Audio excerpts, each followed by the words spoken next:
Bom dia, senhores, pessoal do YouTube, ó. Tô aqui com um Ford Ka, tá? Do modelo novo, pessoal.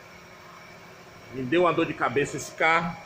O que é que acontece? Esse carro começou com barulho, parecendo um barulho de cabeçote, batendo válvula. E aí, pessoal, desmontei o motor, tá? Como vocês estão vendo, é o motorzinho do Ford Ka 3 cilindros. E vou mostrar aqui pra vocês o que é que acontece. Ó o barulho no cilindro. Cilindro batendo saia, o carro com 35 mil, pessoal. 35 mil. Aqui para vocês verem, ó, como balança.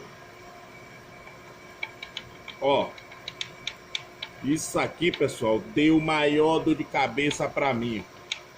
O que é que acontece?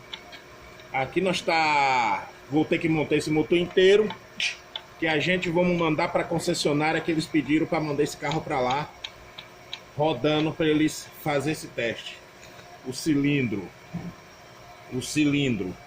ele além disso, ele ainda tá meio riscado, como vocês veem aí, ó, tá ovalizado, ó, ovalizou inteiro.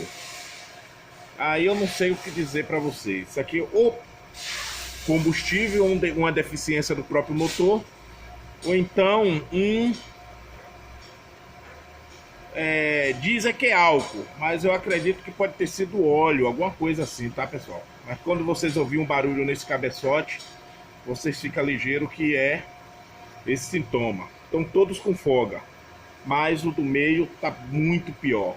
35 mil quilômetros, pessoal. Ó. Entendeu? Então tamo junto. Adelcar Mecânica, acompanha a gente no Facebook. Tamo junto.